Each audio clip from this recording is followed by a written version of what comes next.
Hi guys, welcome back to our channel. So ಏನಂದರೆ, ನಾನು last time ನಿಮಗೆ ghee rice ಮಾಡೋದು ಹೆಂಗೆ ಅಂತ ಹೇಳ್ಕೊಟ್ಟಿದ್ದೆ. ಸೊ ಇವತ್ತು ಅದೇ ಗೀ ರೈಸ್ಗೆ ಚಪಾತಿ ದೋಸೆಗೆ ಯಾವ ಥರ ಚಿಕನ್ ಕರಿ ಮಾಡ್ಕೋಬೇಕು ಅಂತ ನಿಮಗೆ ಶಾರ್ಟ್ ಆ್ಯಂಡ್ ಸ್ವೀಟಾಗಿ ಹೇಳ್ಕೊಡ್ತೀನಿ. ಬನ್ನಿ ನೋಡೋಣ.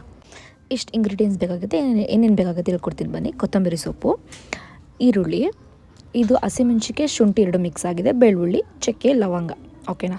ಸೊ ಇವಾಗ ಏನು ಮಾಡ್ತೀರಾ ಅಂದರೆ, ಇದು ಪೇಸ್ಟ್ ಮಾಡ್ಕೊಂಡಿದ್ದೀನಿ. ಏನೇನು ಪೇಸ್ಟ್ ಮಾಡ್ಕೊಂಡಿದ್ದೀನಿ ಅಂದರೆ, ಇದರಲ್ಲಿ ಶುಂಠಿ, ಬೆಳ್ಳುಳ್ಳಿ, ಹಸಿಮೆಣ್ಸಿಕಾಯಿ ಹಾಕಿ ಚೆನ್ನಾಗಿ ಪೇಸ್ಟ್ ಮಾಡ್ಕೊಂಡಿದ್ದೀನಿ. ಅಂದರೆ ಫುಲ್ ನುಣ್ಣಗೂ ಬೇಡ, ಮೀಡಿಯಮ್ ಆಗಿ ಥರ ಪೇಸ್ಟ್ ಮಾಡ್ಕೊಳ್ಳೋದು. ನೆಕ್ಸ್ಟು ಒಂದು ಪ್ಯಾನ್ಗೆ, ಒಂದು ಬಾಣಲಿಗೆ ಒಂಚೂರು 2-3 ಸ್ಪೂನ್ ಎಣ್ಣೆ ಹಾಕ್ಕೊಂಡು, ನೀವು ಅದು ಎಣ್ಣೆ ಸ್ವಲ್ಪ ಫುಲ್ ಕಾಯಬೇಕು. ಅದಾದಮೇಲೆ ಚಕ್ಕೆ, ಲವಂಗ, ಆಮೇಲೆ ಪಲಾವ್ ಎಲೆ ಬರುತ್ತಲ್ಲ ಅದು ಹಾಕ್ಬಿಟ್ಟು ಸ್ವಲ್ಪ ಚೆನ್ನಾಗಿ ಬಾಡಿಸ್ಬೇಕು.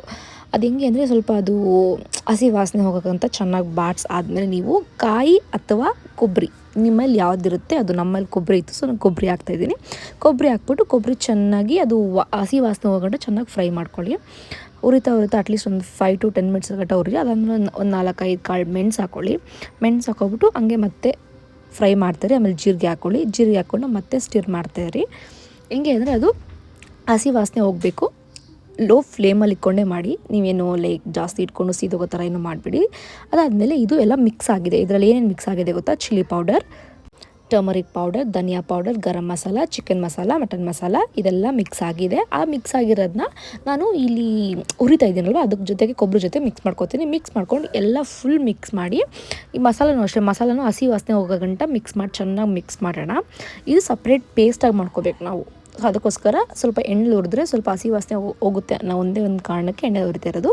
ಅದಾದಮೇಲೆ ಇದನ್ನು ಜಾರಿಗೆ ಹಾಕ್ಕೊಂಡು ನಿಮ್ಗೆ ಯಾವ ಥಿಕ್ನೆಸ್ ಬೇಕೋ ಆ ಥಿಕ್ನೆಸ್ಗೆ ನೀವು ರುಬ್ಕೋಬೇಕು. ಅದಾದಮೇಲೆ ಒಂದು ಬಾಣಲಿಗೆ ಎಣ್ಣೆ ಹಾಕ್ಕೊಂಡು, ಎಣ್ಣೆ ಕಾದಾದಮೇಲೆ ಶುಂಠಿ ಬೆಳ್ಳುಳ್ಳಿ ಪೇಸ್ಟ್ ಹಾಕ್ಕೊಳ್ಳಿ. ಶುಂಠಿ ಬೆಳ್ಳುಳ್ಳಿ ಪೇಸ್ಟ್ ಹಾಕ್ಕೊಂಡು ಸ್ವಲ್ಪ ಉರಿರಿ, ಅದನ್ನು ಮಿಕ್ಸ್ ಮಾಡಿ.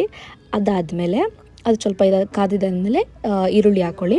ಈರುಳ್ಳಿ ಹಾಕ್ಕೊಂಡು ಚೆನ್ನಾಗಿ ಬಾಡಿಸಿ. ನೀವು ಈರುಳ್ಳಿ ಹಾಕಿದ್ಮೇಲೆ ಉಪ್ಪು ಹಾಕಿದ್ರೆ ಈರುಳ್ಳಿ ಬೇಗ ಬೇಯುತ್ತೆ. ಇದು ಎಲ್ಲರೂ ಹೇಳ್ತಾರೆ, ಸೊ ನಾನು ಒಂದು ಫಾರ್ಮಾಲಿಟಿಗೋಸ್ಕರ ಹೇಳ್ತಾ ಇದ್ದೀನಿ ನಿಮಗೆ. ಸೊ ಈರುಳ್ಳಿ ಹಾಕ್ಕೊಂಡು ಚೆನ್ನಾಗಿ ಫ್ರೈ ಮಾಡಿ. ಹೆಂಗೆ ಅಂದರೆ, ಅದು ಸ್ವಲ್ಪ ಫುಲ್ ಬ್ರೌನಿಷ್ ಆಗಬೇಕು. ಅಲ್ಲಿವರೆಗೂ ನೀವು ಈರುಳ್ಳಿನ ಚೆನ್ನಾಗಿ ಫ್ರೈ ಮಾಡಬೇಕು. ಕೈ ಆಡಿಸ್ತಾನೆ ಇರಬೇಕು. ಆವಾಗ ಅದು ಹೆಂಗೆ ಅಂದರೆ ಸೀದೋಗಲ್ಲ ಈರುಳ್ಳಿ. ಸಮ್ಟೈಮ್ಸ್ ಹೆಂಗೆ ಅಂದರೆ, ಲೋ ಫ್ಲೇಮಲ್ಲ ಇಲ್ಲ ಹೈ ಫ್ಲೇಮಲ್ಲಿ ಇಟ್ಬಿಟ್ಟು ಸೀದೋಗೋ ಥರ ಆಗುತ್ತಲ್ಲ, ಆ ಥರ ಆಗೋಲ್ಲ. ಚೆನ್ನಾಗಿರುತ್ತೆ. ಚೆನ್ನಾಗಿ ಫ್ರೈ ಮಾಡಬೇಕು ನೀವು. ಅದಾದಮೇಲೆ ಹೇಳ್ದನಲ್ಲ, ರುಚಿಗೆ ತಕ್ಕಷ್ಟು ಉಪ್ಪು ಹಾಕಬೇಕು. ಉಪ್ಪು ಹಾಕ್ಬಿಟ್ಟು ಮತ್ತೆ ತಿರುಗಿಸ್ತಾ ಇರಬೇಕು. ನೀವು ಎಷ್ಟು ತಿರುಗಿಸ್ತೀರೋ ಅಷ್ಟು ಒಳ್ಳೆಯದು. ಯಾಕಂದರೆ ಅದು ತಳ ಹಿಡಿಯಲ್ಲ, ಸೀದೋಗಲ್ಲ.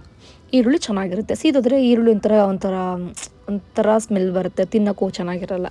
ಸೊ ಅದನ್ನು ಯಾವ ಅಳತೆಯಲ್ಲಿ ಉರಿಬೇಕು ಹಂಗೆ ಮಾಡಿರಿ. ಇದು ಬಂದ್ಬಿಟ್ಟು ನಾನು ಫಸ್ಟ್ ಪೇಸ್ಟ್ ಮಾಡ್ಕೊಟ್ಟಿದ್ದಲ್ಲ, ಆ ಪೇಸ್ಟ್ ಇದು.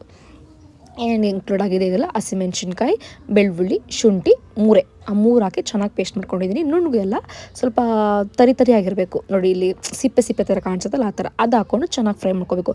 ಅದೇ ಮೇನ್ ಇಂಗ್ರೀಡಿಯೆಂಟ್ಸ್ ಈ ಡಿಶ್ಗೆ.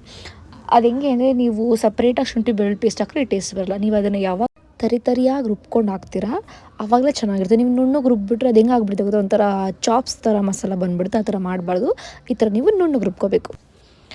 ಇದಾದಮೇಲೆ ಏನು ಮಾಡಬೇಕು ಅಂದರೆ, ನಾವು ಟೊಮೆಟೊನ ಆ್ಯಡ್ ಮಾಡ್ಕೋಬೇಕು. ಟೊಮೆಟೊ ಕಟ್ ಮಾಡಿಕೊಂಡಿರ್ತೀವಲ್ಲ, ನಾನು ಆ್ಯಕ್ಚುಲಿ ಅದು ತೋರಿಸಿಲ್ಲ, ನಾವು ಕಟ್ ಮಾಡಿರಲಿಲ್ಲ, ಅದಾದಮೇಲೆ ಕಟ್ ಮಾಡಿದೆ. ಸೊ ಟೊಮೆಟೊನ ಹಾಕ್ಬಿಟ್ಟು ಚೆನ್ನಾಗಿ ಮತ್ತೆ ಅದನ್ನು ಕೈ ಆಡಿಸ್ತಾ ಇರಬೇಕು. ಟೊಮೆಟೊನೂ ಈ ಪೇಸ್ಟ್ಗೆ ಮತ್ತು ಈರುಳ್ಳಿಗೆಲ್ಲ ಚೆನ್ನಾಗಿ ಮಿಕ್ಸ್ ಆಗಿಬಿಟ್ಟು ಉಪ್ಪು ಅದಕ್ಕೆ ಸ್ವಲ್ಪ ಹಿಡಿಬೇಕು. ಅಲ್ಲಿ ಗಂಟ ನೀವು ಚೆನ್ನಾಗಿ ಮಿಕ್ಸ್ ಮಾಡ್ಕೊಳ್ಳಿ. ಒಂದು 2 ಮಿನಿಟ್ಸ್ ಆರ್ 1 ಮಿನಿಟ್ ನೀವು ಚೆನ್ನಾಗಿ ಮಿಕ್ಸ್ ಮಾಡ್ಕೊಳ್ಳಿ. ಇದಾದಮೇಲೆ ಚಿಕನ್, ನಾನು ಇದರಲ್ಲಿ 1 kg ಚಿಕನ್ ತೊಗೊಂಡಿದ್ದೀನಿ. 1 kg ಚಿಕನ್ಗೆ ನಾನು ಇಷ್ಟು ಅಳತೆ ಅಂತ ಮಸಾಲ ಹಾಕ್ಕೊಂಡಿರೋದು. ನಿಮ್ಗೆ ಎಷ್ಟು ಕೆಜಿಗೆ ಚಿಕನ್ ಬೇಕೋ ಅಷ್ಟು ಕೆಜಿಗೆ ಸ್ವಲ್ಪ ಇಂಗ್ರೀಡಿಯೆಂಟ್ಸ್ ಕಮ್ಮಿ ಹಾಕ್ಕೊಂಡ್ರೆ ಸಾಕು ಅಷ್ಟೇ. ಸೊ ನಾನು ಚಿಕನ್ನ ಇವಾಗ ಅದಕ್ಕೆ ಸೇರಿಸ್ತಾ ಇದ್ದೀನಿ ಪೇಸ್ಟ್ಗೆ. ನಮ್ಮಲ್ಲಿ ನಾವು 2 ಟೈಮ್ ತಿಂತೀವಿ, ಅದಕ್ಕೋಸ್ಕರ ನಾನು 1 kg ಚಿಕನ್ ತೊಗೊಂಡಿರೋದು. ಇವಾಗ ನಿಮಗೆ ಅಂದರೆ ಒಂದೇ ಟೈಮ್ ಬೇಕಾ, ನೀವು 1/2 kg ನಿಮ್ಮಲ್ಲಿ ಎಷ್ಟು ಜನ ಇರ್ತಾರೋ ಆ ಅಳತೆ ಮೇಲೆ ಹಾಕ್ಕೋಬೋದು.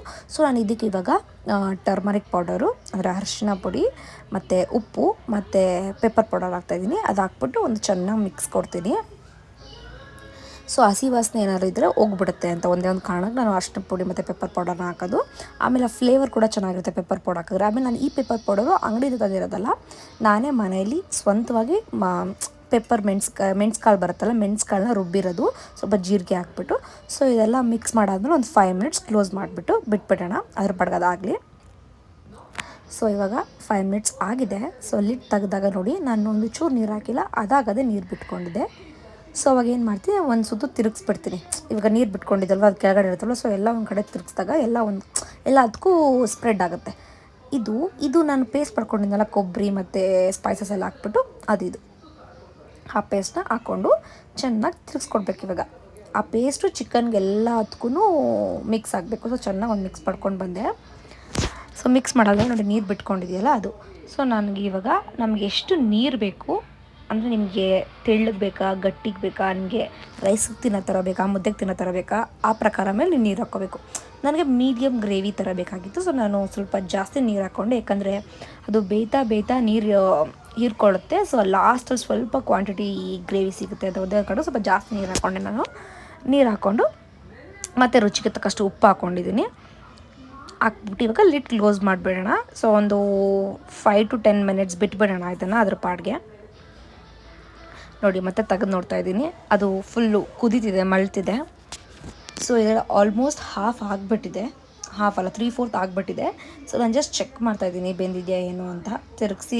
ಅದನ್ನು ಕೈ ಆಡಿಸ್ತಾ ಇರ್ಬೇಕು ಅವಾಗ. ನೀವು ಹಂಗೆ ಬಿಟ್ಬಿಟ್ರೆ ಏನಾಗ್ಬಿಡುತ್ತೆ ಗೊತ್ತಾ, ಅದು ಸೀದೋಗೋ ಥರ ಆಗಿಬಿಡುತ್ತೆ. ಅಥವಾ ನೀವು ಉರಿ ಜಾಸ್ತಿ ಮಾಡಿರ್ತೀರೋ ಕಮ್ಮಿ ಮಾಡಿರ್ತೀರೋ ಗೊತ್ತಾಗಲ್ಲ ಅಲ್ವಾ.